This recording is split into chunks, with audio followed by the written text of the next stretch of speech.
Mga kautoran, mayong adlaw sa inyong tanan. Kag sa siningit yon, nagapasalamat naman kita sa Ginoo kay ginhatag niya ini nga kagiyunan sa aton sa pagpadayon sa pagpamalandong sang pulong sang Ginoo. Kag ang pulong sang Dios nga aton pagatun-an sining aga o kon siningit yon, makita sa Lucas kapitulo 18 halin sa 18 pagkadto sa 23 kag diri sa hiligaynon nga Bible nagasiling ang isa ka pangulo sang mga Hudiyo nagpamangkot kay Hesus, maayo nga manunodlo, ano bala ang akon dapat himuon agod maangkon ko ang kabuhi nga wala sing katapusan. Si Hesus nagsiling sa iya, nga gintawag mo ako nga maayo, wala sing bisan sino nga maayo kundi ang Diyos lamang. Naibalaan mo ang mga kasuguan, hindi ka magpangin babae o kon magpangin lalaki, hindi ka magpatay, hindi ka magpangawat, hindi ka magbutig, tahura ang imo amay kag iloy. Ang tao nagsabat, gintuman ko na ini nga mga sugo, halin pa sang gintubuan ako sang buot. Sang pagkapiti ni Hesus sini, nagsiling siya sa iya, isa pa kabutang ang dapat mo nga himuon. Ibaligya ang tanan mo nga pagkabutang, kag ipanghatag ang kwarta sa mga imol, kag may mangkad ka dito sa langit. Dayon magkari ka kag mag-upod sa akon. Pero sa pagkabati sini sang tao, nagkasubo siya kag kay manggaranon gid siya kaayo. Ini amo ang pulong sa Ginoo, ang bahin sang Bible nga akon ginbasa bag-o lang ni nagasaysay kag nagatudlo sa aton nanungod sang kabuhi sang isa ka tao o kon isa ka pamatanon nga manggaranon, kag ini nga tao pangulo sang mga Hudiyo, suno sa ginhambal sang Biblia sa aton. So siya manggaranon, pangulo siya, kag siya isa pa ka pamatanon. Daw yara gid makita sa iyang tanan, no? Ang tanan tungod kay manggaranon siya, pamatanon pa, kag pangulo na siya. So daw manami ang makita nimo sa sininga say sang tao. Aton anay tan-awon ang aton makita sa Bible, kay man ang aton Bible nagarecord sang mga tao nga mga manggaranon. Damo sila sang pagkabutang, pero ang ilang kabuhi, imbis nga magpasalamat kag magsunod sa Dios nga naghatag sa ila sang ilang manggad, sang bugay, sang grasya, ginagamit nila hindi suno sa kabubuton sa Ginoo, kundi ginagamit nila ini sa mga kalainan nga say sang pagginawi o kon paggabuhi. Pananglitan sa Lucas 16 halin sa 19 pagkadto sa 31, ginhambal diri ang isa ka tawo nga manggaranon, the rich man and Lazarus. Ang tawo nga manggaranon kag si Lazaro nga imol.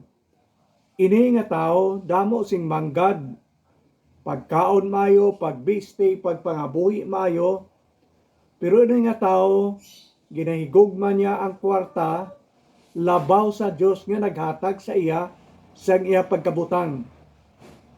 Tungod sina, wala niya makita ang kinanglanon siya nga isig ka tawo nga may isa ka imol nga si Lazaro, nga pirmi niya man makita didto sa guwa sang ila kudal, pero wala gid siya makahatag.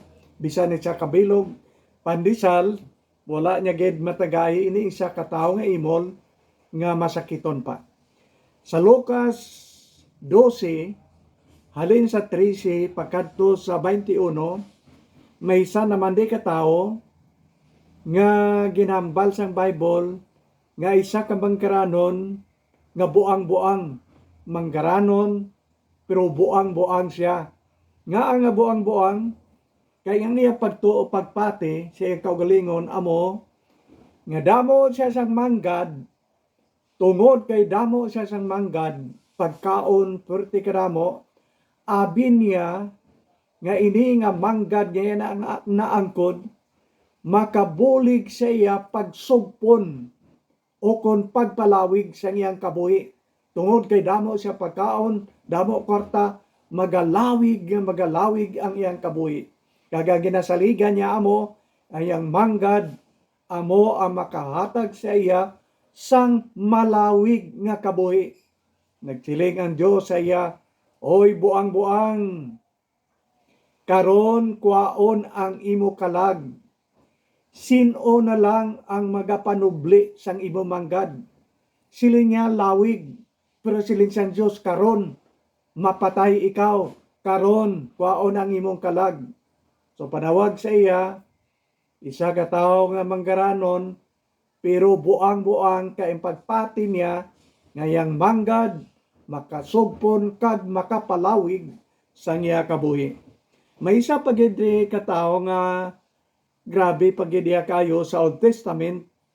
Agang record makita nimo sa 1 King chapter 11 verse 3. Kag sa isa ka bahin sang Bible sa Ecclesiastes chapter 1 verses 1 pakadto sa 3. Dira ginahambal ang isa ka hari nga amo si King Solomon, hari sang mga Hudiyo. Damo siya kwarta. Pero anong gingamit niya?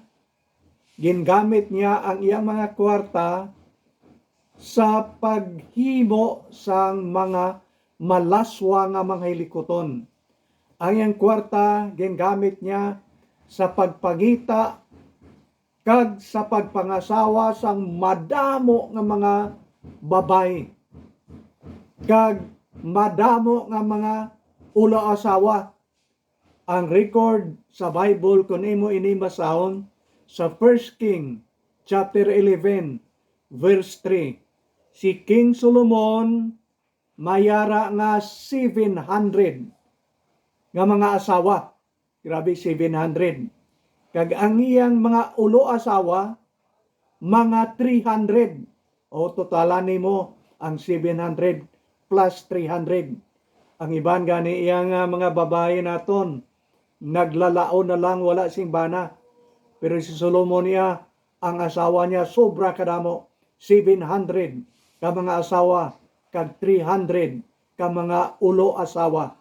So yung manghad gingamit niya sing patuyang sa pagpangita kag paggasto sining iya mga asawa kag mga ulo asawa.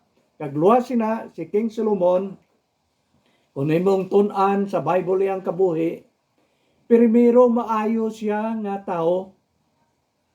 Sa primero lang, siya pa gani nagpatindog sang dako nga simbahan dito sa Jerusalem, inatawag nila nga templo, perti kadako, si Solomon sina among nagpahimo. Kag ini nga tao malapit sa Dios sa sinugdan. Naglaay na lang siya sang nagpangasawa siya sa damo nga mga babae, kag ini nga mga babae wala nagakilala sang matutuod nga Dios didto sa langit. Ini nga mga babae agid pangasawa nagasimba sa mga Dios-Dios. Kag tungod sina kada isa sa ila nga may Dios-Dios ginapatindrugan ni Haring Solomon sang simbahan agod nga didto ibutang ang ila Dios-Dios kag magsimba sila didto. Kag kun kay isa si Solomon, imbis magsimba sa matutuod nga Dios dito sa langit, nagaupod siya sa iyang mga asawa, kag ulo asawa sa pagsimba sa Dios sa hindi matuod nga Dios. So naglain ang iyang kabuhi. So amoy ning mga manggaranon sa Bible nga na-mentionar naton, gintagaan sila sa Dios ang bugay, pero gingamit nila ini sa patuyang hindi suno sa kabubuton sang Dios, kabangdanan ng ilang kabuhi, nagapakadto sa kalaglagan sang ilang paginawi sa sini nga kalibutan. Kag tanawon naton direya ang aton kinbasa nga ini isa ka pamatan-on nga manggaranon kag nahimo siya nga leader sang mga Hudiyo. Kag akon liwat suliton ini makita sa Mateo kapitulo 18 halin sa 18 pagkadto sa 23 kag ako na kaina ginbasa pero aton suliton diri ang mga bagay nga dapat naton talupandon. Ini nga tao isa ka tion nagpalapit kay Kristo kay may importante siya nga pamangkot. Kag gintawag niya si Kristo dire siyang pagpalapit siling niya maayo nga manunodlo ang pag-address o kung pagtawag niya kay Kristo maayo nga manunodlo. Dumdumo naton nga ini nga manggaranon nga pamatan-on nagatuon ini siya didto sa ginatawag nila nga sinagoga sang mga Hudiyo. Nagatuon ini siya didto sa sinagog sang pulong sang Dios. Ilan binagid ang 5 ka libro sa Old Testament. Ang Genesis, Exodus, Leviticus, Numbers, kag Deuteronomy. Inaamo ginatun-an nila dito kay man ang tanan nga mga kasuguan sang Dios ila ina ginatun-an dito sa sinagog upod sa sining manggaranon nga leader sang mga Hudiyo. Kag tungod sina ini nga pamatan-on damo na ang nabal-an niya sang mga kasuguan sang Dios. Kag ang nagatudlo sa ila dito sa sinagog amo ang ginatawag nila nga rabay. Ang rabay ang kaulugan sina manunodlo, maayo nga manunodlo, rabay, maestro nila. Ang pamatyag sini nga manggaranon nga pamatan-on nga si Kristo tupong-tupong man lang ang iyang abilidad sa ilang rabay, sa ilang maestro dito sa sinagog. Kabangdanan nga nagsiling siya kag pag-address niya kay Jesus Christ, siling niya maayo nga manunodlo, tupong lang sa ilang manunodlo ang pamatyag niya kay Kristo. Kamuning kabangdanan nga si Kristo naghambal sa iya. Nga gintawag nimo ako nga maayo. Siling ni Jesus Christ, isa lang ang maayo, amo ang Dios. Ginapabatyag ni Kristo sa iya ang maayong manunodlo, amo ang Dios, amo si Kristo, amo siya nga wala niya makilala kag matalupan sing maayo nga si Kristo gali mas labaw sa ilang rabay dito sa sinagog tungod kay si Kristo anak sang Dios, Mesiyas, manluluwas, kag si Kristo Dios tupong sa iyang amay, equal sang ilang ginatawag nga power o kun gahom. Wala ina matalupang di sang sini nga pamatan-on. Kabangdanan nga nagsiling siya, mayong maestro, abi niya si Kristo, maestro lang. Wala siya si kaybalo nga si Kristo anak sang Dios kag iyang manluluwas. Kag ang tao may importante nga pamangkot kay Kristo. Importante ini halin sa una, importante ini nga pamangkot sa aton subong. Ano ang iyang pamangkot? Siling niya, ano ang dapat nakon buhaton? Agod nga makaangkon ako sang kabuhi nga wala sing katapusan. Pulo parehas lang ini sa magsiling ka. Anong buhaton ko agod maluwas ako? Anong buhaton ko agod makasulod ako sang ginarian sang langit? Amo-amo sila ang iyang pamangkot. So si Kristo nagsiling sa iya. Siling ni Jesus Christ, nabalaan mo naman ang mga kasuguan. Ginhambal ina ni Kristo sa iya ginsugod ni Kristo sa mga kasuguan sang Dios, kay man ini nga tao may balatyago nga daan. Kay man natun-anan nila dito sa sinagog ang tanan nga mga sugo sang Dios, nabal-anan niya. Kagini nga tao nagabatyag nga naluwas na siya kag nakaangko na sang kabuhi nga wala sing katapusan, tungod kay nabal-an naman niya kag namemorya na niya ang tanan nga mga sugo sa Dios nga na-record sa balaan nga kasulatan, kay adlaw-adlaw ginatun-an nila ina. So nagabatyag na siya nga naluwas na, kay nabal-an naman niya ang mga kasuguan. Ang iya lang gustong mabalaan nga ihambal ni Kristo sa iya kung ano pagid ang kulang, kay iya naman nabatyagan nga natuma naman niya ang tanan nga kasuguan. Ti ano pagid ang kulang? Amo na ang gusto niya mabalaan kay Jesus Christ. Pero tungod kay si Jesus Christ na kay balo sa iyang balatyagon, ang balatyagon niya nagaid tanan sa mga kasuguan. Kabangdanan nga nagabatyag siya nga naluwas na siya, si Kristo naggamit sang mga kasuguan agod nga ipakita sa iya nga siya wala makatuman sang tanan nga kasuguan sang Dios nga ilang gintun-an dito sa sinagog. So si Kristo nagmit lang sang bali 5 ka mga kasuguan nga nasulat sa Bible, nga didto man sa Old Testament sulod sa 10 ka sugo sa Exodus kapitulo 20. Siling ni Kristo, nabal-an naman nimo ang kasugoan nga nagasiling, hindi ka magpangin babae o kung magpangin lalaki, hindi ka magpangawat, hindi ka magbutig, tahura ang imong iloy kag ang imong amay. Alisto nagsabat ang amo nga pamatan-on nga manggaranon. Suliton ko pagbasa ang sabat sini nga tao. Ang tao nagsabat, gintuman ko ini nga mga sugo, halin pa sang gintubuan ako sing buot. Siling sang pamatan-on, wala gid siya nagpang-alang-alang sa paghambal.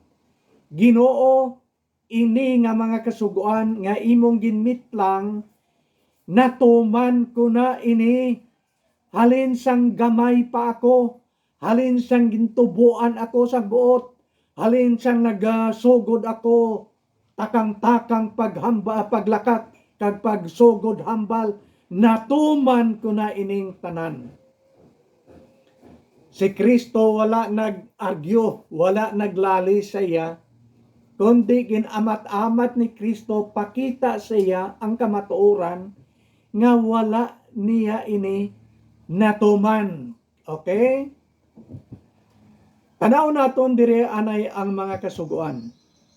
Kag tanaw naton kung kita ang mag-judge kung ini nga bata nakatuman kag kita man subong, tanawon man naton kung natuman naton ang mga kasuguan sang Dios. Kag magsiling kita, okay na ang tanan, kay natuman ko naman ini, wala na problema, luwas na ko. Tanaw naton. Sugod ta sa kasuguan sang Old Testament, kay man ang ginmit lang diri ni Kristo, bali 5 lang. Hindi pagid gani kompleto. Pero supisente na ini, nga mapakita ni Kristo, nga ini nga manggaranon nga Pangulo, wala makatuman, kag supisente na ini, nga aton man makita, nga wala man kita makatuman sang tanan nga sugo sang Dios. Tanaw naton kutob sa aton na dumduman ang sugo sang Dios sa Old Testament. Kay 5 lang di ang ginmit lang ni Kristo, pero ang sugo sang Dios sa Exodus kapitulo 20 nagasiling, hindi ka maghupot sang iban nga Dios, luwas sa akon, hindi ka maghimo sa iban ano nga dagway sang Dios kag magsimba sina nga Dios, pahura ang imong iloy, kag ang imong amay, bantay ang adlaw nga inugpahuway, siling sang Ginoo, hindi ka magkaibog sang manggad o kon asawa sang imong isikataw, hindi ka magpatay, hindi ka magbutig, hindi ka magpangin babay, kag siling niya, hindi ikaw magsaksi sa binutig batok sa imong isikataw. Isa lang abi ka sugo ang aton tanawon. Ang pulong hindi ka magbutig. Tanaw naton, ini nga tao, masapuan naton nga gabinutig man siya. Kagkaron, masapuan man naton, halin siyang gamay pa kita, nga nakahimo gid kita iya sang pulong nga binutig. Wala siyang isa ka tao, nga natao sini kalibutan, nga wala makabinutig. Ang bata nagabinutig sa iyang ginikanan, nagabinutig ang asawa sa bana, nagabinutig ang bana sa asawa, kita nagabinutig. Ang mga estudyante gabinutig sa ilang maestro, kag maestra, wala sing tao nga natao sini nga kalibutan, nga wala nakahambal sang pulong nga binutig. So sa isa lang kapulong, hindi na kita makapasar, pero ining tao iya, nga tun-an naton niyang kaboy, ang siling niya kay Kristo, halin sang natao siya, halin sang bata pa siya, natuman niya na ang tanan nga kasuguan, nga nasulat sa balaan nga kasulatan. Okay? Ang napulo kasugo, wala sing nakatuman. Sa matudtod na kahambal, ang nakatuman lamang sina, amo si Ginoong Hesus. Ang Bible sa Mateo Kapitulo 5, halin sa 17, pagkadto sa 18, nagsiling si Kristo, ako nagkari sa sining nga kalibutan, hindi sa pagbungkag sang mga kasuguan nga ginhatag kay Moses, kundi sa pagtuman sini kag pagtudlo sang mga kahulugan sining tanan nga mga kasuguan. Sino nagtuman? Si Kristo. Nagsiling siya, nagkari ako agod sa pagtuman sini nga mga kasuguan. Wala si Kristo nagkari sa pagtuman sina kung may isa ka tao nga nakatuman. Amo ini nga nagsiling ako kay ginasulit-sulit ginakon nga wala kita makatuman. Bisan ining isa ka pamatanon, sugid-sugid lang ina. Karon makita naton kay si Kristo ginpakita sa iya nga wala siya makatuman. Ang napulo bala ka sugo, ginhimo na lang ina ni Kristo nga duwa ka sugo, agod nga mas mahapos sa aton ang pag-intindi kag pagkabuhi suno sa ginatudlo sang Dios sa aton nga iyang mga kasuguan nga dapat naton sundon. Ano ining duwa? Okay? Ang tanan nga mga sugo nga ginhatag sang Dios kay Moses nga ginatudlo sa mga tao halin sang una tubtob subong ginhimo na lang ni Jesus Christ nga duwa. Ano ining duwa? Makita nimo sa Mateo 22 halin sa 34 tubtob sa 40. Nagsiling ang Dios, igugmaon naton ang Dios labaw sa tanan, siling ni Kristo. Amoy na nga nagsiling kag nasulat sa Bible nga nagsiling, gigugmaa ang Dios sa bug-os nimong hunahuna, higugmaa ang Dios sa bug-os nimong tagipusoon, higugmaa ang Dios sa bug-os nimong nga kalag, higugmaa ang Dios sa bug-os nimong nga kusog. Kagay kadua nagsiling siya, higugmaa ang imong isig katao, parehas gid sa paghigugma nimo sa imong kaugalingon. Okay? Ang napulo ginredyos, ginhimo na lang nga duwa. Higugmaon ang Dios labaw sa tanan, kag higugmaon naton ang aton isig katao parehas sang paghigugma naton sa aton kaugalingon. Tanaw naton kung ang ini nga tao nga nagsilinga natuman niya na ang tanan nga kasugan, dire makita naton kung bala natuman gid man niya. Kay ini ginamat-amat pakita sang Dios agod nga siya mismo amo ang makatalupangod nga siya wala makatuman. Gintistingan sang Dios. ini nga tao nga manggaranon nga pamatanon. Siling San Dios iya okay, kulang na lang isa. Badayan naton kung anong ginambal ni Kristo. Siling ni Kristo, ibaligya ang tanan mo nga pagkabutang, tanan.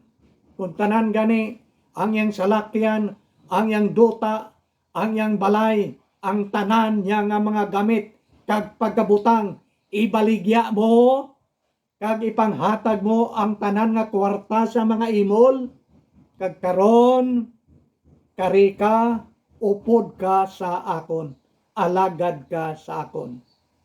Anong reaksyon sa sininga tao? Nagkasubo siya, siling siyang Bible, masinulubon ini nga tao. Nagtalikod siya, kag ginbiyaan niya si Ginoong Hesus. Tanaw naton, kita amo ang magtanaw subong sang kamatuoran. Diin ang ginahigugma sini nga tao. Ang iyang manggad okon ang Dios. Kay man anang sugo, higugmaon nimo ang Dios labaw sa tanan. Diin karon ang iyang ginahigugma, ang iyang manggad okon ang Dios ang sabat, ginhigugma niya ang iyang manggad labaw sa Dios, kay gintalikdan niya si Kristo, kay man hindi niya mahimo nga ibaligya niya ang tanan nga pagkabutang, kay dira naggaid sa iyang manggad ang iyang tagipusoon. Kung sa aton pa, ginigugma niya ang manggad labaw sa Dios, sa sina wala siya makatuman sang sugo sang Dios. Okay, no, tanaw naton ini nga mga bagay. Kay siling naton ti mabugat ni nga obra. Hindi man ni naton mahimo katulad man sang tao nga ina nga manggaranon nga leader nga pamatanon pa, hindi man naton ini mahimo. Aton domdomon nga ini pagtilaw lang sang Dios sa iya. Agud makita niya kung bala nakatuman gid siya sang puot sang sugo sang Dios, suno sa iyang balatyagon kaguna-una, kag tungod sina nagabatyag na siya, nga luwas na siya, kay natuman niya. Pero ang kamaturan wala gid siya makatuman. Kag kita man subong, wala man makatuman, kay man wala man kita nagigugma sa Dios labaw sa tanan. Nakita kag nabalaan sang Dios nga wala sing isa ka tao nga nakatuman. Kabangdanan nga ginpadala niya diri ang iyang bugtong anak agud nga magtuman sang tanan nga kasuguan para sa aton. Kay hindi kita makatuman, si Kristo ang nagtuman sinang tanan para sa aton. Agud nga kita nga nagtuo kag nagbato na kay Kristo, katulad nga nakatuman na kita sang tanan nga kasuguan sang Dios, kay gintuman ina na Kristo, kag ginhatag ina sa aton, kag aton na ina ginbaton. Okay? So ini nga tao wala makatuman. Testing lang ina, gintilawan lang siya sang Dios. Pero wala ini kahulugan nga ang tanan nga pagkabutang aton ipamaligya kag magsunod kita sa Dios, kay Kristo agod nga maluwas kita. Ini isa lang kapag tilaw sa iya, agod nga ipakita sang Dios sa iyang kamatuoran nga wala siya makatuman, kay wala niya ginahigugma ang Dios labas tanan, ang iyang ginahigugma amo ang iyang pagkabutang sa sining nga kalibutan. Pero may espirituhanan nga mga leksyon nga dapat naton dire i-apply sa aton kaugalingon. Mga kautoran, isa kabagay nga hindi gid maayo kung higugmao naton ang mga material nga mga bagay diri sa duta labaw sa Ginoo. Tama ina kadelikado. Aton hangpon nga ang tanan nga maayong dolot, ang tanan nga maayong bugay naghalin sa langit, ginhatag ina sang Dios sa aton, agod nga gamito naton sa aton pagpangabuhi sa sininga duta, suno ayon sa kabubuton sang Dios, hindi ayon sa aton gusto. Sulito na kon ginhatag sang Dios sa aton ang bugay halin sa langit agod nga gamito naton ina sing maayo suno sa plano kag kabubuton sang Dios. Kag kun ang bugay nga ginhatag sang Dios sa aton hindi naton paggamiton suno sa plano sang Dios, ina nga kwarta, ina nga bugay amo ang magalaglag kag magatulod sa aton pakadto sa kasakitan, kabudlayan kag kalaglagan sang aton mga kabuhi. Domdomo naton ang isang katao nga si Judas.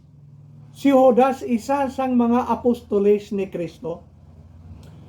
Pero samtang nagasunod-sunod si Judas sa iban nga mga apostoles upod kay Kristo, ang ginahigugma yan ni Judas ang kwarta.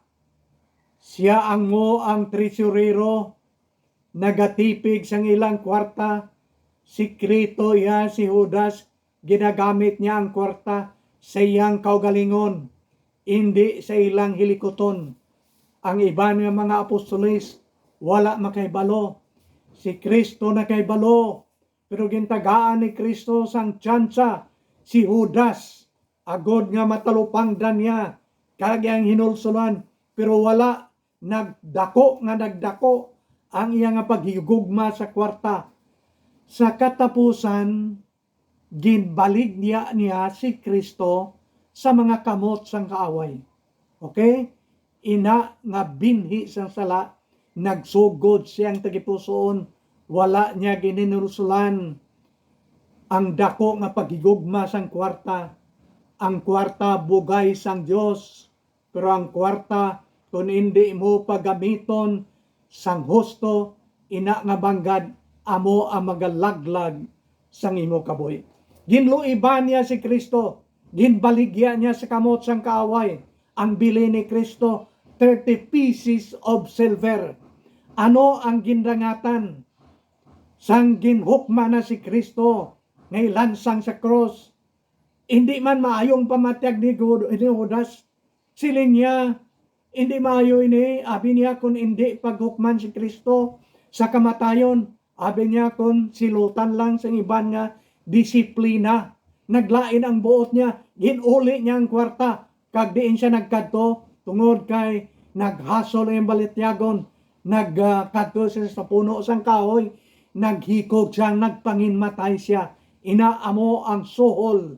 Amo ina ang ginpadulungan sang sala, sang paghigugma sa kwarta, labaw sa Dios. Tanaw nato ang isa pagid kakamaturan sa Bible. Si Kristo ginlubong, ginbantayan sa mga soldado nga Romanon. Pero sa ikatatlo nga adlaw, si Kristo nabanhaw. Ang anghel halin sa langit, ginpadala sang Dios, ginbuksan sang anghel ang lulubngan, nabanhaw kag nagwa si Kristo. Kag ang mga anghel nagpakita sa mga soldado, nagkalatumba ang mga soldado kag nagkalalipong tungod kay ang dagway sang anghel tama gid kasanag. Kag daw hindi sila makakita na kag nagkalalipong sila. Ginreport nila ang kamatuoran dito sa mga leaders sa Jerusalem. Kabalo ka kung anong siling sang mga leaders. Okay, siling nila sa mga soldado, hindi lang kamo magpalibog. Hataga namon kamo damo nga kwarta. Nagmeeting ang mga high priest, Sadducees, Pharisees, mga elders, kag naghiliusa sila, hataga naton damo nga kwarta. Ang mga soldado, kag ginsugo nila, sila nila, ari damo kwarta. Lakat kamo, kag ihambal ninyo sa mga tao, nga si Kristo ginkawat, sang iya mga gintutunan, samtang nagakatulog pa kamo. Daw ano ka balinsuso kag balingag nga klase sang istorya. Paano sila makaibalo nga ang mga followers ni Jesus Christ ang nagkawat kay gakatulog sila? Kung katulog ka, wala ka sing nalungong, kag wala ka sing nabuluan kung ano nagkalatabo sa palibot nimo kay nagakatulog ka.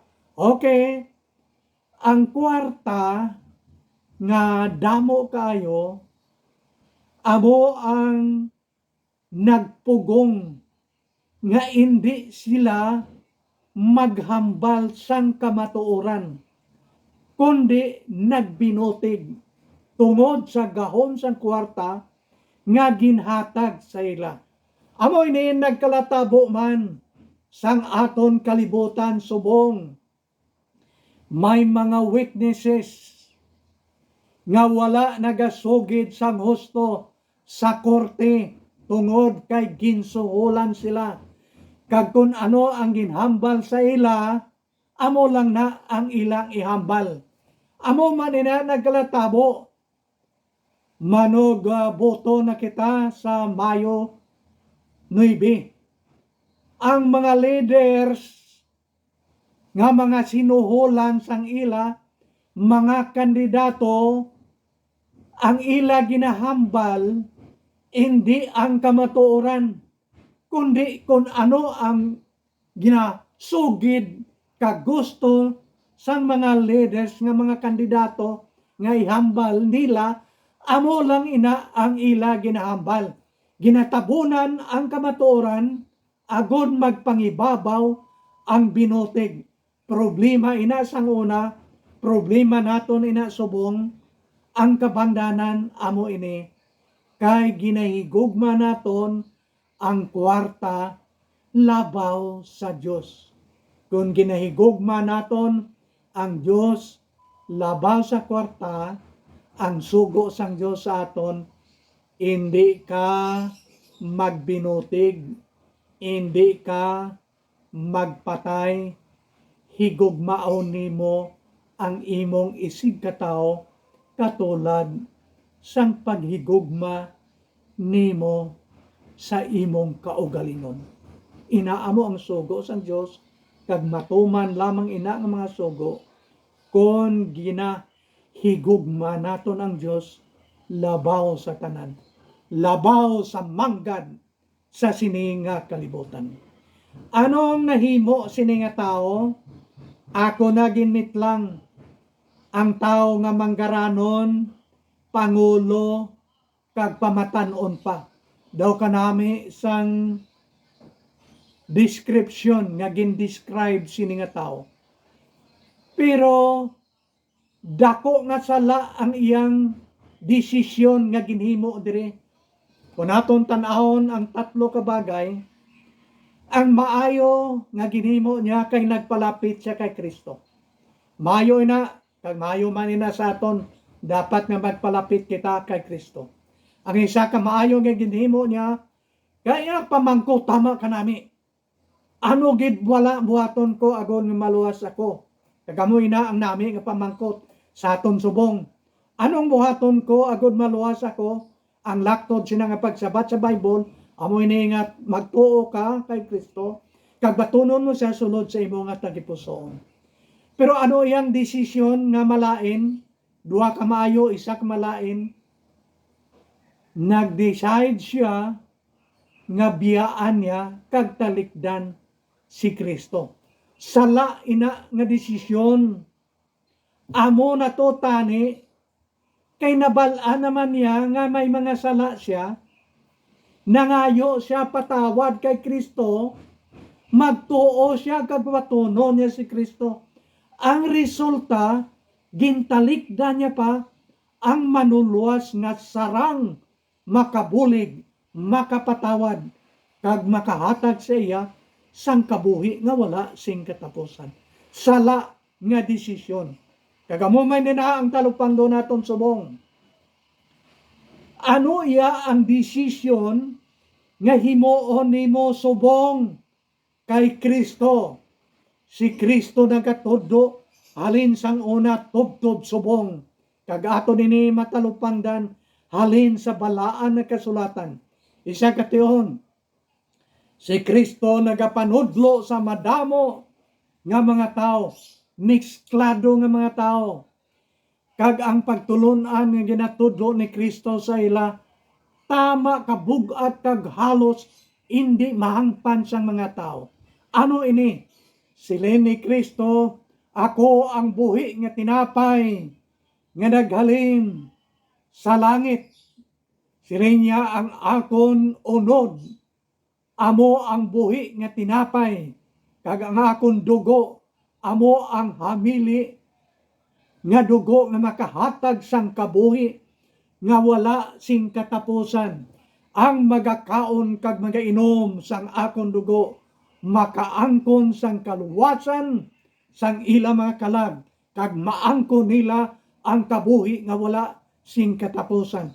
Ang madamo sang mga tao nagtalikod kag nagbiya kay Kristo kay wala sila makaintindi. Siling nila mabugat ini nga sugilanon. Sino ang makaintindi siya sini? Pagbiya nila, si Kristo nagtulok sa iyang 12 ka mga apostoles kag naghambal sa ila. Ano, magabiya man bala kamo sa akon? Nagtindog si San Pedro kag naghambal kay Kristo. Nga nagsiling, Ginoo, yara sa imo ang pulong nga nagahatag sang kabuhi nga wala sing katapusan. Kung magbiya kag magtalikod kami sa imo, diin kami makadto. Mga utod, sunda bala ang ginhambal ni San Pedro. Wala sila makaintindi sang madamo nga bagay. Pero isa lang kabutang ang matag nga nabalaan ni San Pedro, nga ang kabuhi nga wala sing katapusan yara kay Kristo. Kag kung magtalikod siya kag ang iba niyang kaupdanan, diin sila makadto. Kag amo man ini ang aton batyagon subong. Mga utod, madamo nga bagay ang hindi naton maintindihan sa sini nga kalibutan. Nga ang nagabalatian ako, nga naputo ang ako negosyo, nga gilbiyaan ako sang akon bana, sang akon asawa, nga ang ginsikway ako sang aton mga kabataan. Hindi naton mahangpan ang tanan. Pero isa kabutang, amo ini dapat naton domdomon nga ining problema amo tani ang magatulod sa aton sa pagpalapit pagid sa Dios. Kag kun magbiya kita sina nga Dios, ungod kay wala kita makaintindi sang tanan nga butang, kung magbiya kita kay Kristo, diin kita makadto. Yara sa iya ang pulong nga nagahatag sa aton sang kabuhi nga wala sing katapusan. Si Kristo nagahambal, siling niya, ako ang puno sang ubas. Ang nagapabilin sa akon, magapamunga si madamo. Hindi ikaw makapamunga sang espirituhanon Diyos nun nga mga bunga sa imong kabuhi. Kung talikdan nimo ang Diyos, kag hindi ikaw magpabilin sa iya, subong puno sang ubas. Kag nagsiling si Kristo sa mga tao, siling niya, luwas sa akon, wala kamo sing sarang mahimo. Kung talikdan nimo ang Diyos, anong mahimo mo sa imong kagalingon? Hindi ikaw makasarang kag ako magluwas sa aton kagalingon. Ang kaluwasan yara gid lang nasandig sa may hugmaon kagamhanan na kamot ni Kristo.